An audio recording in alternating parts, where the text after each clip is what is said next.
Welcome back to BeFM Drama, where we're bringing you part 4 in a 5-part adaptation of The Priory School by Sir Arthur Conan Doyle, a Sherlock Holmes mystery. Holmes and Dr. Watson have been hired to investigate the mysterious disappearance of Lord Saltire, the 10-year-old heir of Duke Holdernesse, from the prestigious Priory School. Holmes has investigated the countryside between the school and Holdernesse Hall, the boy's home, and discovered the murdered body of Heidegger, a German teacher who disappeared the same night as the boy. Holmes claims he's sprained his ankle and has stopped with Watson at a country inn near Holdernesse Hall, where the owner is behaving suspiciously, and the great detective is struggling to understand how Heidegger could have been killed by someone without leaving footprints on the muddy ground. When we were left alone in the kitchen, it was astonishing to see how quickly Holmes's sprained ankle recovered. Nightfall was approaching, and since we hadn't eaten since early morning, we attacked our dinner like starving wolves. When we finished, Holmes became lost in thought, then stood for some time staring out the window at the dirty courtyard, where a grimy lad was at work in the stables. Suddenly he spun around on his supposedly injured heel and stared at me with fiery eyes. Watson! I think I've got it. Do you remember seeing any cow tracks today? Yes, several. Where? Everywhere. At the morass, on the path, and near where poor Heidegger was killed. Exactly. And how many cows did we see on the moor? None, I think. Isn't it strange, Watson, to see so many tracks but not a single cow in the whole moor? Yes, it is odd. Throw your mind back. Can you see those tracks upon the path? Do you remember their spacing? No, not so well, I'm afraid. Well, I do, Watson, I'd swear it. But we'll need to verify it. Verify what? What a blind beetle I have been, not to draw my conclusion sooner. What conclusion? That it is a remarkable cow that walks, canters, and gallops. A remarkably horse-like cow, I'd wager. Oh, Watson, no ordinary brain thought up this trick. He turned and looked back through the window into the courtyard. The coast is clear. Let's slip out and see what we can find. There were 2 rough, unkempt horses in the ramshackle stable. Holmes raised the hind leg of one of them and laughed out loud. Old shoes, but new nails. They've been removed and replaced within the last few days. Oh, this case will be a classic. Let's get out of here. Suddenly we heard a footstep, and turned to find the landlord, Reuben Hayes, staring at us with savage eyes, his features convulsed with rage. He held a short metal stick in one hand, and he looked so menacing I was glad to feel the weight of the revolver in my pocket. You infernal spies! What are you doing here? Why, Mr. Hayes, one might think you were afraid of us finding something out. The man gained control of himself with a violent effort and laughed. The sound was more menacing than his frown. You're welcome to all you'll find in my stable, but I don't care for folk poking around my property without permission. The sooner you pay for your dinner and get out of here, the happier I'll be. All right, Mr. Hayes, no harm done. We were just having a look at your horses, but I think we'll walk after all. It's not far. No more than 2 miles to the hall. There's a road to the left. We paid for dinner, and Hayes watched us closely until we left his inn. We did not walk very far along the road, however.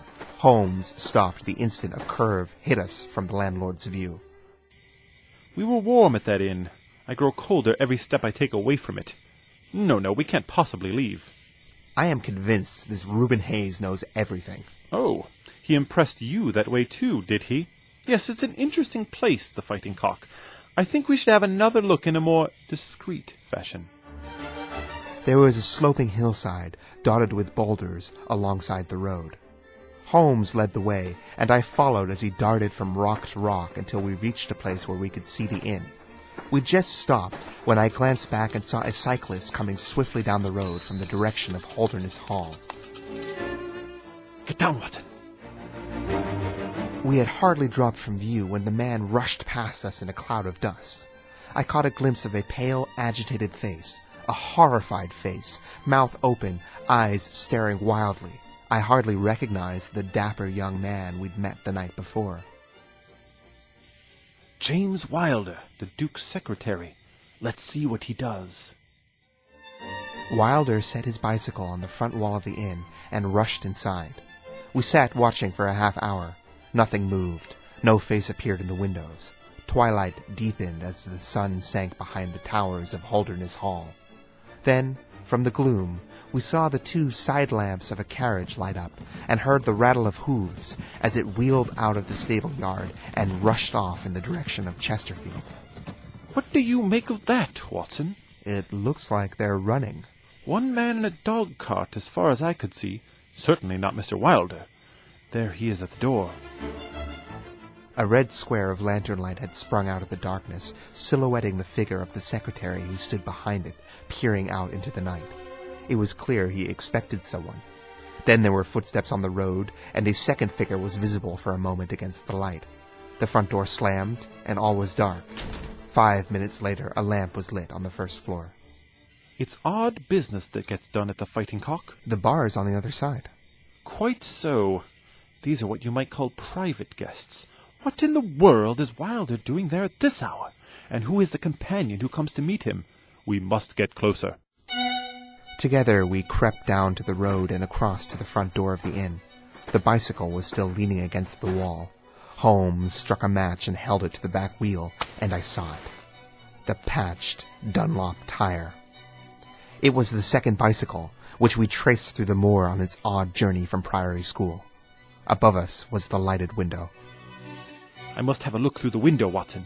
If you bend over and let me stand on your back, I think I can manage it. I'm not a bloody mule, Holmes. Please, my friend. An instant later, his feet were on my shoulders, but he had hardly stood up before he was back down again. Come, we've done enough today. It's a long walk back to the school, and the sooner we get started, the better.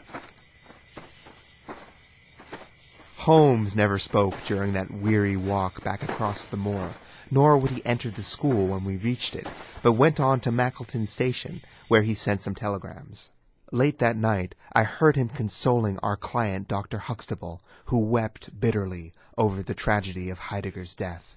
And later still, he entered my room, as alert and vigorous as if he'd spent the day in a spa. All goes well, my friend. I promise that before tomorrow evening we will have ended this business. At 11 o'clock the next morning, Holmes and I walked up the wide driveway of Holdernesse Hall. A butler led us through a magnificent doorway and into the Duke's study, where we were greeted by Mr. James Wilder, courtly and polite, but still with some trace of wild terror lurking in his eyes and twitching features. You have come to see his grace. I am sorry, but the Duke is unwell. He has been very much upset by the tragic news of Heidegger's death. We received a telegram from Dr. Huxtable with the news yesterday afternoon. I must see him, Mr. Wilder. But he is in his room. Then I must go to his room. I believe he is in bed. Then I will see him in bed. Wilder threw up his hands. Very well, Mr. Holmes. I will tell him you are here. An hour later, the great nobleman appeared. His face was more corpse-like than ever. His shoulders were rounded, and he seemed to me to be an older man than he was the day before. He seated himself at his desk, red beard streaming down on the table. Well, Mr. Holmes? But my friend's eyes were fixed upon the secretary, who stood by his master's chair. I think I could speak more freely in Mr. Wilder's absence. Wilder turned a shade paler. If your grace wishes... Leave, Wilder. Holmes waited until the door had closed behind the secretary. The fact is, Your Grace, that Dr. Watson and I were assured by Dr. Huxtable that a reward had been offered in this case. I would like to hear this confirmed from your own lips. Huxtable is correct, Mr. Holmes. It is amounted, I believe, to £5,000 to anyone who could tell you where your son is. Exactly. And another 1,000 to the man who could identify the people holding him. Exactly. And that second reward includes not only those who have taken him, but also those who conspire to keep him in his present situation. Yes, yes. If you do your work well, you will be rewarded. My friend rubbed his hands together with glee, which was a surprise to me, knowing his frugal tastes. I see your Grace's checkbook is on the table. Please make out a check for £6,000. The Capital and Counties Bank in Oxford Street is my agent. His Grace sat upright in his chair and looked stonily at my friend.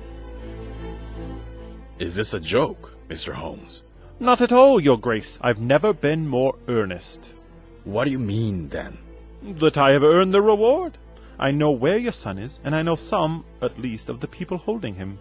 Where is he? He is, or was, last night at the Fighting Cock Inn, about 2 miles from your front gate. The Duke fell back in his chair. And whom do you accuse?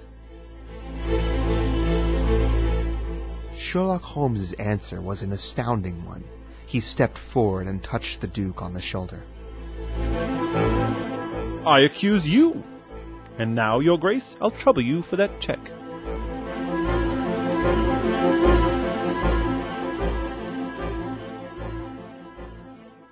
And with that shocking revelation, we've come to the end of this program.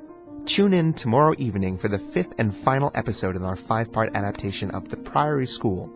From our studio in Busan, this is your host, Joshua Cornwell, signing off.